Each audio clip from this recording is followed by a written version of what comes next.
ఒక దేశ చరిత్ర, సంస్కృతి, నాగరికత కేవలం పుస్తకాల్లో రాసిపెట్టిన అక్షరాలకే పరిమితం కావు. అవి ఆ దేశపు శిల్పాలు, ఆలయాలు, కళాఖండాల్లో సజీవంగా ఎప్పటికీ నిలిచి ఉంటాయి. వందల ఏళ్లు పరాయి పాలనలో, అలాగే స్వాతంత్ర్యం వచ్చిన తర్వాత కూడా కొందరు స్మగ్లర్ల కాటుకు గురై మన వెలకట్టలేని వారసత్వ సంపద దేశ సరిహద్దులు దాటిపోయింది. కానీ గత కొన్నేళ్లుగా భారతదేశం తన సంపదను తిరిగి రప్పించుకోవడంలో స్పష్టమైన విధానంతో ముందుకెళ్తోంది.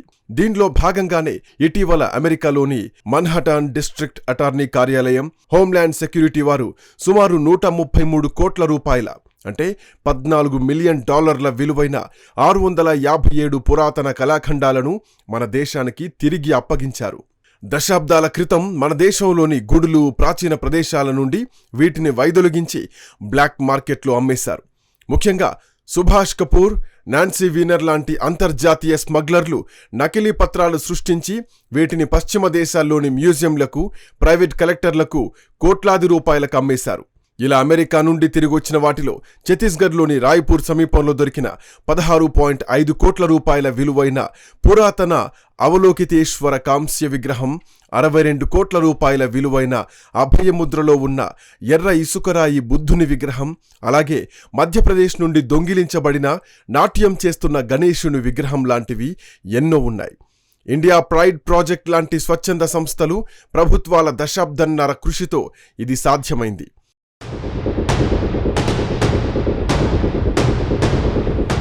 ఈ నేపథ్యంలో దొంగిలించబడిన సంపదను ఆయా దేశాలు తిరిగి ఇచ్చేయాలా అన్న ప్రశ్న ఉత్పన్నమవుతుంది.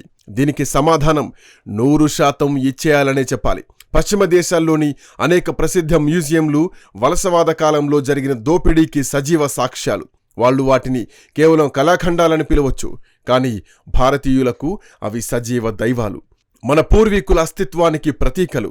ఒక దేశం యొక్క సాంస్కృతిక గుర్తింపును గాజు సీసాలో పెట్టి పరాయి దేశంలో ప్రదర్శనకుంచడం మానవ హక్కుల ఉల్లంఘన కిందకే వస్తుంది. అందుకే ఇప్పుడు ప్రపంచవ్యాప్తంగా సాంస్కృతిక పునరుద్ధరణ అనే గొంతు బలంగా వినిపిస్తోంది. అయితే అమెరికా నుండి 657 వస్తువులు రావడం గొప్ప విషయమే అయినా బ్రిటన్ లాంటి దేశాల్లో ఇంకా మనకు చెందాల్సిన వెలకట్టలేని సంపద ఎంతో ఉంది. ముఖ్యంగా ఆంధ్రప్రదేశ్లోని కొల్లూరు గనుల్లో పుట్టి ఎంతోమంది చేతులు మారి చివరకు లండన్ టవర్లోని బ్రిటిష్ మహారాణి కిరీటంలో బందీగా ఉన్న కోహినూర్ వజ్రం మన దేశానికి రావాల్సి ఉంది. అలాగే క్రీస్తుశకం 100 నాటివిగా భావించే అమరావతి బౌద్ధ స్తూపానికి చెందిన 120కి పైగా సున్నపురాయి శిల్పాలు బ్రిటిష్ మ్యూజియంలో మగ్గుతున్నాయి. ఇవే కాకుండా 1799లో బ్రిటిష్ వారు దోచుకుపోయిన టిప్పు సుల్తాన్ ఖడ్గం, రామనామంతో ఉన్న ఆయన ఉంగరం, విక్టోరియా అండ్ ఆల్బర్ట్ మ్యూజియంలో ఉన్న యాంత్రిక పులి, బర్మింగ్హామ్ మ్యూజియంలో ఉన్న 500 కిలోల భారీ సుల్తాన్ గంజ్ బుద్ధుని లోహపు విగ్రహం, మధ్యప్రదేశ్ భోజ్శాల నుండి మాయమైన అద్భుతమైన పాలరాయి సరస్వతీదేవి విగ్రహం, మహారాజా రంజిత్ సింగ్ స్వర్ణ సింహాసనం లాంటివి ఎన్నో విదేశాల్లో ఉండిపోయాయి. ఇవి మాత్రమే కాకుండా వేలాది దేవుని విగ్రహాలు, వందల ఏళ్ల నాటి శాసనాలు ఇంకా విదేశీ మ్యూజియంలోనే ఉన్నాయి.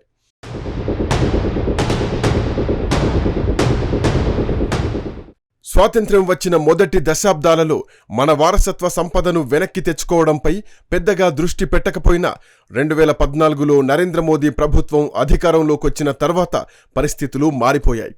వికాసంతో పాటు వారసత్వం అనే కొత్త కోణాన్ని విదేశాంగ విధానంలో తీసుకువచ్చారు. ప్రధాని మోదీ ఏ విదేశీ పర్యటనకు వెళ్లినా మన కళాఖండాల ప్రస్తావన ఖచ్చితంగా ఉండేలా చూస్తారు. గతంలో ఆయన తన ప్రత్యేక విమానంలోనే వందల విగ్రహాలను నేరుగా ఇండియాకు తీసుకొచ్చారు. స్మగ్లింగ్ అరికట్టడానికి అమెరికా, ఆస్ట్రేలియా వంటి దేశాలతో సాంస్కృతిక ఆస్తి ఒప్పందాలు కుదుర్చుకున్నారు. దీనివల్ల భారతీయ పురాతన వస్తువులు ఆయా దేశాల సరిహద్దుల్లోకి వెళ్లగానే కస్టమ్స్ అధికారులు వాటిని సీజ్ చేసి ఇండియాకు అప్పగించే అవకాశం ఏర్పడింది. ఆర్కియాలజికల్ సర్వే ఆఫ్ ఇండియా, విదేశాంగ శాఖ, అలాగే ఇంటర్పోల్ సంయుక్తంగా ఒక ప్రత్యేక టాస్క్ ఫోర్స్ను ఏర్పాటు చేసి విదేశీ దర్యాప్తు సంస్థలతో కలిసి స్మగ్లర్ల నెట్వర్క్లను ఛేదిస్తున్నారు. విదేశీ మ్యూజియంలలో ఉన్న వస్తువులు మనవే అని నిరూపించుకోవడానికి అవసరమైన చారిత్రక ఆధారాలను సేకరించి బలమైన న్యాయ పోరాటం చేస్తున్నారు.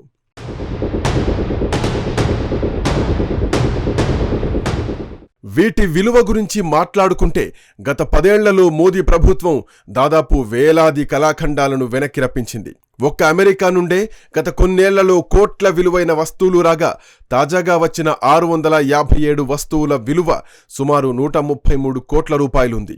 మొత్తం మీద ఇప్పటి వరకు రప్పించిన వాటి వ్యాపార విలువ కనీసం 1000 కోట్ల రూపాయల పైనే ఉంటుంది.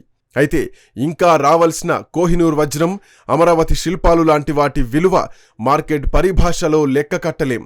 ఇవి వెలకట్టలేనివి. ఒక అంచనా ప్రకారం వలసవాద కాలంలో తరలించిన మొత్తం సంపద విలువ లక్షల కోట్ల రూపాయలకు పైమాటే. చోరీకి గురైన మన సంపద తిరిగి మన గడ్డపైకి చేరుకోవడం కేవలం రాళ్లను రప్పించడం కాదు, అది మన ఆత్మ గౌరవాన్ని తిరిగి నిలబెట్టుకోవడం.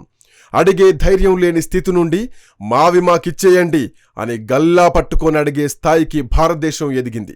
ఇది ఒక మహాప్రస్థానానికి ఆరంభం మాత్రమే. మన గుడుల్లో కొలువై ఉండాల్సిన ప్రతి దైవం, మన చరిత్రను చెప్పే ప్రతి శాసనం స్వదేశానికి చేరుకునే వరకు ఈ పోరాటం కొనసాగాలి.